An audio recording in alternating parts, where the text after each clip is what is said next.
Entonces, aquí la corrupción la tenemos que combatir, pero en serio, con instrumentos de justicia, pero también pensando en la cultura. Yo me acuerdo, Vicky, de uno de los capítulos de la serie de Netflix del Patrón del Mal de Pablo Escobar.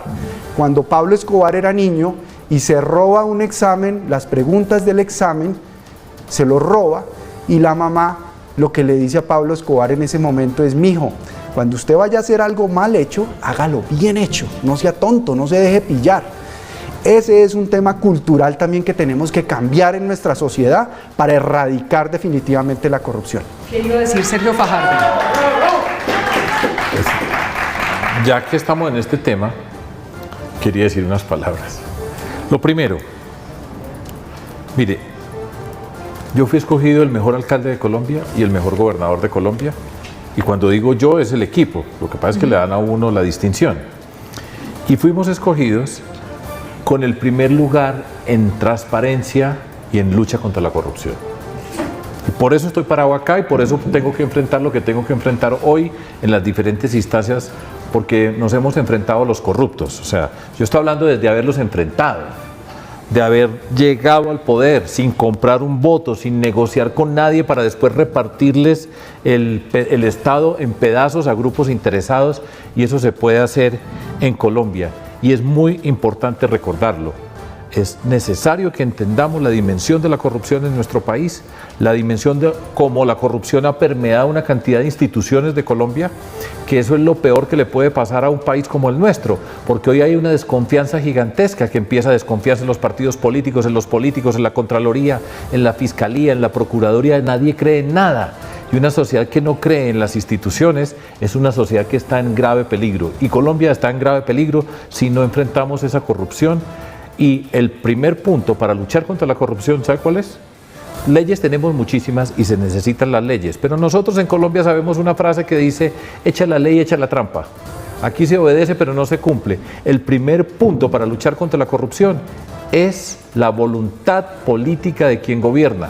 Ese es el primero. Con la voluntad política de quien gobierna se puede avanzar muchísimo, pero esa voluntad no ha existido en una forma sistemática.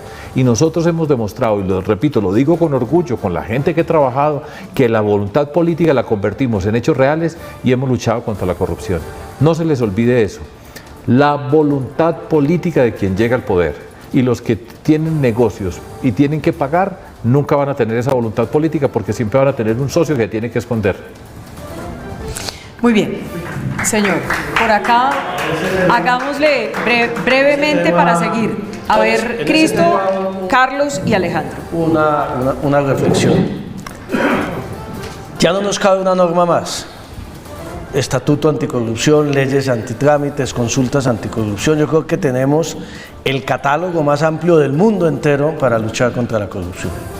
Aquí sí no cambiamos el sistema político, si no metemos en cintura la financiación de campañas, si no tenemos una autoridad electoral independiente y autónoma, si no reformamos ese sistema político a fondo y la administración de justicia, vamos a seguir anunciando normas, leyes que al final no tienen ningún impacto en la lucha contra la corrupción. Por eso yo he venido hablando de la necesidad, que es poco taquillero a veces en la ciudadanía en una campaña.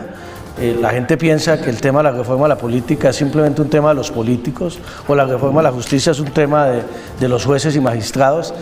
Este país tiene que meterse en un gobierno de la coalición de la esperanza en los 4 años, en una reforma de verdad al sistema político que incluya la reducción del Congreso de la República. Yo he venido proponiendo que llevemos el Senado solamente a 72 miembros, que llevemos la Cámara solamente a 120 miembros, con una propuesta de distrito uninominal para racionalizar, para austeridad, para tener para que haya un mayor control social de ese Congreso de la República y disminuir no solamente el tamaño del Congreso, sino los gastos a una mitad, porque hoy en día nadie está creyendo en un sistema político que no le funciona a la ciudadanía. Carlos.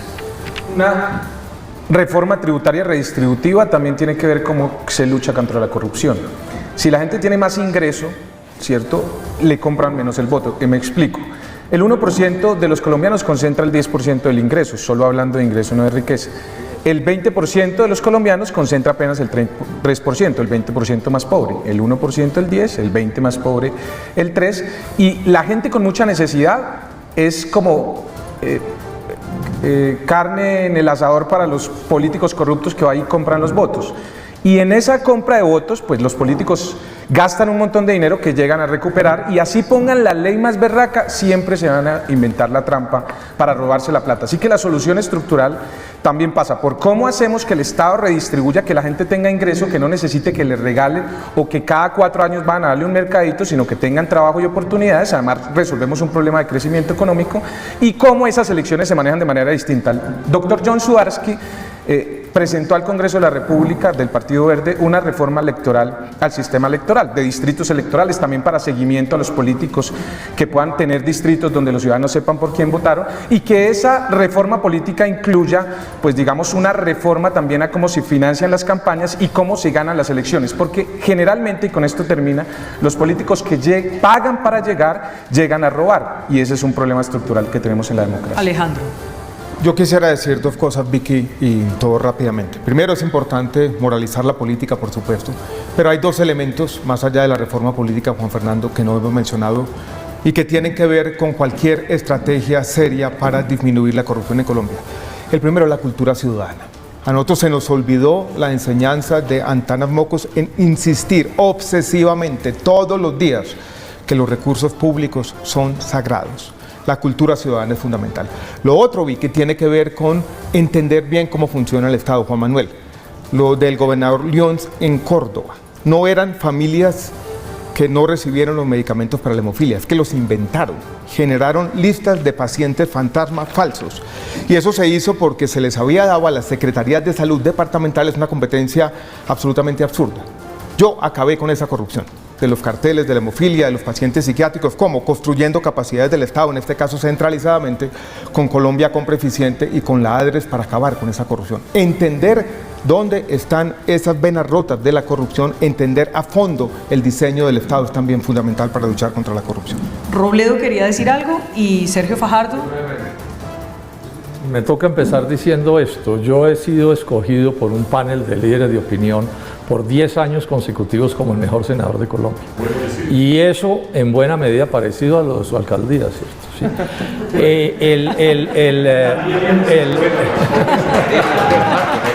Sí. Y una de las razones que me lleva a esas distinciones que agradezco tiene que ver con mis incontables debates anticorrupción. Realmente yo me volví en el Congreso de Colombia una especie de especialista en ese tema. Creo que no hay sector donde yo no haya hecho debates anticorrupción. El país lo conoce. Luego conozco este asunto al detalle, lo conozco muy bien, y el diagnóstico es muy simple. Aquí se necesitan cambiar ciertas normas porque la corrupción se ha introducido ya dentro de las normas. Aquí ya hay corrupción legal, imagínense el esperpendio. Pero lo principal es la falta de carácter de quienes nos han gobernado y de una clase política de los mismos con las mismas, o que se corrompe o que es alcahueta y pusilánime y permite que las cosas sucedan. Entonces, en mi gobierno yo seré el jefe de todo un comité y una política enorme de lucha anticorrupción, porque vamos a derrotar a los corruptos. Y para seguir. Sí.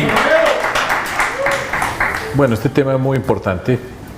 Fue el primer tema cuando empezamos a participar en política. Llevo 22 años en el tema y dando las batallas que estoy dando hoy contra los corruptos.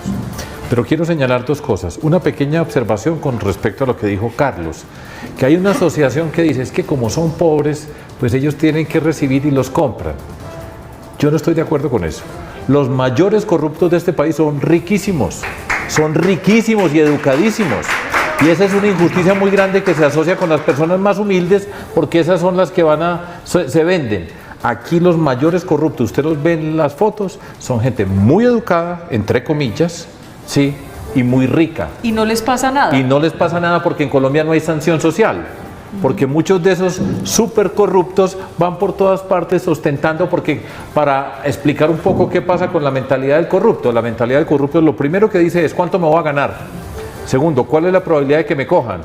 Y tercero dice, y si me cogen, cuánto tengo que devolver y cuánto me toca pagar. Y si miramos lo que existe hoy en Colombia, es ínfimo, y la incitación a la corrupción para esos grandes corruptos que hay, que son riquísimos, está ahí. Entonces, cuidemos un poquitico la asociación. Yo entiendo el sentido de Carlos, pero no que porque son pobres son más fáciles. Déjeme decirle una cosa nomás. Y es que aquí somos tan tesos que fuimos el único país en el que no pasó nada con Odebrecht. ¿Cómo le parece? Me parece horrible y se le echa tierra y aquí se echa tierra y se ponen personas en cargos públicos para que hagan favores. Los hizo. Y usted no sabe cuántas columnas hice yo. Sí, señora. Eso sí. Y no sabemos todavía, y no sabemos todavía. Pero y todo por el mundo eso sabe. Lo peor es que todo el mundo sabe cuál es la verdad y no pasa nada. pues tenemos que verla. ¿Cuántos fiscales estuvieron asignados en la fiscalía del Imagínese. caso de Odebrecht? Con dedicación exclusiva a desentramar Odebrecht en Colombia. En Perú, 15 fiscales con dedicación exclusiva al caso de Odebrecht. Y acá no le ponemos los recursos. Que le den la Cruz de Boyacá a todos los que estuvieron, pues, Pero sigamos. tapen de esa cosa. Sigo. Hay una frase que hizo carrera en Colombia en la cultura, Alejandro, de nuestro país. Le iba a decir una cosa, pero perdóneme. No, sí. dígala, Que tranquila. les dieron el Nobel. Siga, por favor. Bueno, Sigamos, por favor, sigamos. Voy a seguir yo, a ver. Sí. Una frase que hizo carrera acá en Colombia, y digo hizo en pasado, y es que roben pero que hagan obras, que es la perversión total. Los políticos son corruptos, el festival del corrupto, la frase que más emociona a un corrupto es todos son corruptos porque quedamos todos iguales. Y ese es, por supuesto, la aspiración, que todos sean corruptos. Y si todos son iguales, pues no hay ningún problema. Que roben, pero que hagan obras. Ya esa expresión no vale. Hoy Colombia está profundamente indignada. Y una de las indignaciones más grandes que tiene en asociación con la violencia y la inseguridad que tenemos en nuestro país, las desigualdades que tenemos en Colombia, es con la corrupción. Y lo tenemos que enfrentar. Y quiero terminar explicando un ejemplo de lo que hemos visto recientemente nosotros en Colombia con respecto a la corrupción.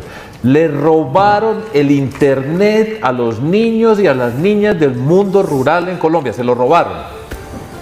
No hemos visto, ¿alguien sabe las niñas en Tamalameque cómo van a estudiar las que están en el mundo rural? No tenemos ni idea. Hemos visto unos corruptos, un señor que ha robado yo no sé cuántas veces y cada vez que sale vuelve y roba, y en Barranquilla tiene su casa y allá van todos a hacerle visitas y se llama Emilio Tapias. Y lo hemos visto en televisión. Pero no tenemos ni idea de dónde están esos niños, esas niñas que ya no pueden tener internet. Esas son las víctimas tangibles y las tenemos que reparar. ¿Quién está preocupado en este país en este momento por llevarles el internet a los niños y a las niñas del mundo rural? En Sora, Boyacá. ¿Dónde?